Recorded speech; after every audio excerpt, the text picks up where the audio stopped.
Good evening. আজকে যখন আমার আলমারিটা খুলে অনেকগুলো ড্রেসেস দেখি, তখন আমার মনে পড়ে সেই সময়কার কথা যখন শপিং মানে আমার মা শুধু আমার জন্যই করে দিত। দুর্গাপুজোয় নিজের জন্য কখনো কিছু কেনেনি, কোনোদিনও না। মায়ের কোনোদিনও কোনো নতুন ড্রেস হতো না। আর ইনফ্যাক্ট দুর্গাপুজো আসলে মা যেহেতু টিউশন করতো, যেটা লোকে বলে কি করে খায়, যাই হোক, মা তো আমাকে এই করেই বড় করেছে। তো তখন দুর্গাপুজোটা আমার মায়ের কাছে একটা ছুটি, হলিডে। সারা বছর সে হলিডে এক্সপিরিয়েন্স করতো না। সো যাই হোক,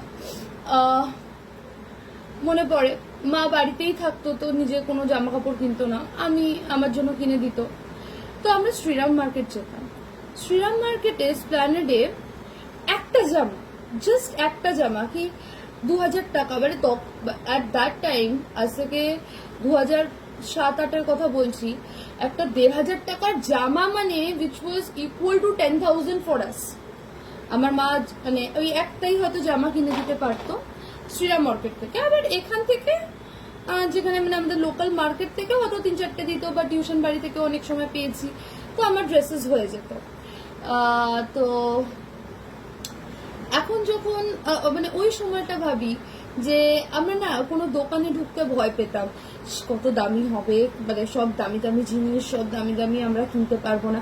তো ওই যে একটা মানে আফসোস না কিনতে পাওয়ার বা না পাওয়া, মা তো সারা জীবনই আফসোস করে এসছে। এবার মা আমাকে দিয়েছে, ডেফিনেটলি অনেক দিয়েছে, কিন্তু ওই যে যখন আমরা কোনো ভালো জায়গায় যেতাম, সেই ভালো জায়গায় গিয়ে একটা জিনিস কিনতে চাইছি কিন্তু কিনতে ভয় পাচ্ছি, বা একটা জুতো কিনবো কিনতে ভয় পাচ্ছি, কারণ খুবই গোনা গাঁথা, খুবই সীমিত টাকা।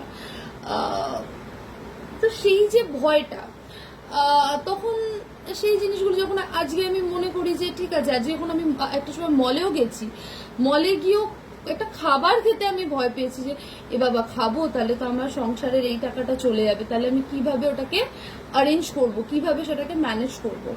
তো কোনোদিনও করতে পারিনি। আমার মা 2টো কুর্তি আর একটা চটিতেই সারা বছর কাটিয়ে দিয়েছে, কি 2 বছর ওই জামাতেই কাটিয়ে দিয়েছে। তারপরে তো ফেরা হয়ে টিউশন বাড়ি থেকেই মাকে একটা 2টো কুর্তি গিফট করেছিল, আমার মনে পড়ে। তো এরকমও সময় গেছে।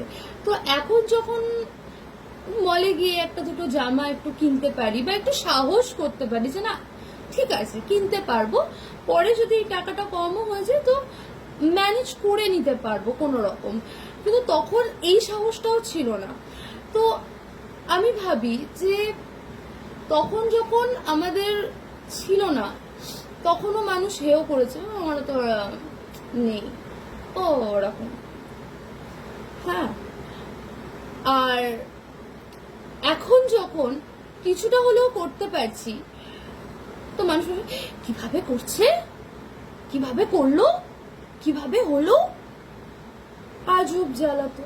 মানে আমরা খারাপ থাকলে তো মানুষের আনন্দ হচ্ছে, ভালো আছে ভালো আছে ভালো আছে, খারাপ আছে। আবার যদি একটু ভালো থাকি তাহলে মানুষের মনে কৌতূহল, মা কিভাবে করলো, কিভাবে হলো, কেন হলো, গাড়িও হয়ে গেল, স্কুটিও হয়ে গেল, ও বাবা।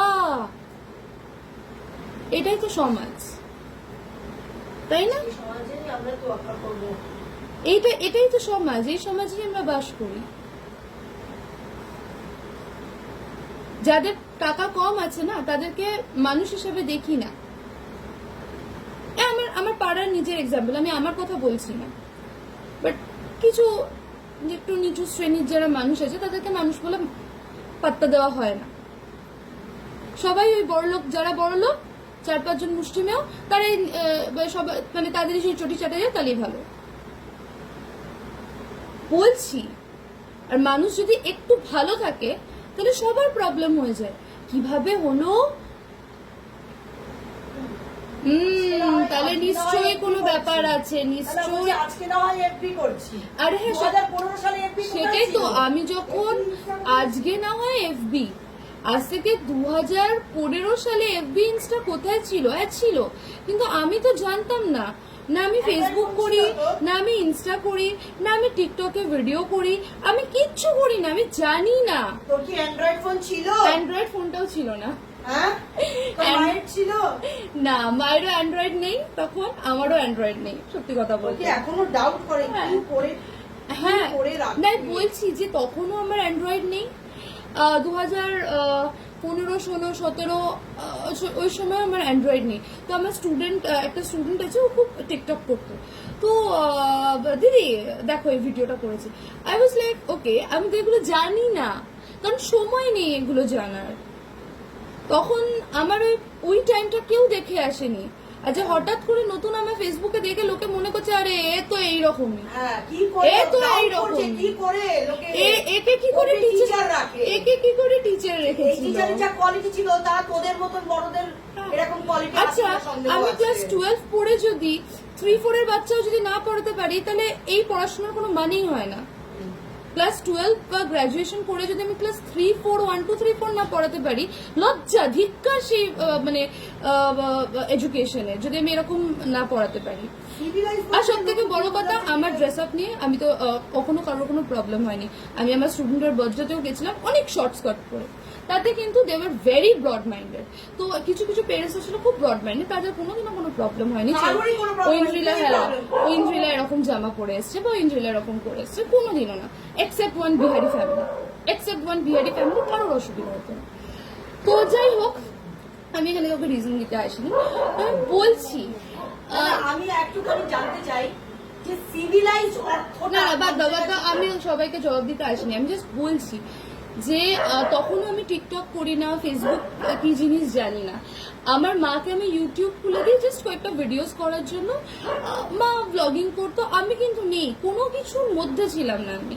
আমি রিসেন্ট মাকে জয়েন করেছি just to help her out, কি একটু মা একা একা ভিডিওস করে, তো আমি মাকে একটু হেল্প আউট করি, দ্যাটস ইট। তো এর আগে অব্দিও তো না, আমার তো ফেসবুক ছিল, মানে ওপেন করা ছিল, অ্যাকাউন্ট এমনি পড়ে থাকতো, তো আমি চাইলে আমার ফেসবুকেও করতে পারতাম, আমি কখনো ভিডিওস করতাম না। অন্য সবাইকে দেখতাম ইনস্টা করছে, হ্যান্ড করছে, আমার এখনো ইনস্টা নেই, এখনো আমার নিজস্ব ফেসবুক নেই। তো বিষয়টা মানে লোকে কত ইজিলি মানুষকে জাজ করে ফেলে, আরে ও খিস্তি মারছে মানে ও বাজে, আরে ওর মুখের ভাষা কত খারাপ তার মানে ও বাজে মেয়ে, আরে ও এরকম জামা পরে তার মানে ওর চরিত্র খারাপ। মানে এটা হলো আমাদের সামাজিক গঠন, কিচ্ছু করার নেই। হ্যাঁ, আমি তাই মাকে একের সময় মা আমি হাসি আর বলি যে মা তখনও যখন ছিল না তখন মানুষ হেও করতো, হেও করতো, দাঁড়াও। আর এখন যখন একটু করতে পারছি বা একটু মনের শখ পূরণ করতে পারছি, একটু ভালো খাচ্ছি, একটু ঘুরছি, তখনও মানুষ বলছে কিভাবে করছে, এই কি মানে খারাপ থাকলে মানুষ হাসবে আর ভালো থাকলে মানুষ জ্বলবে, এটাই হলো ব্যাপার না, আর তো কিছু না। অবাক লাগে, আমার সত্যি অবাক লাগে।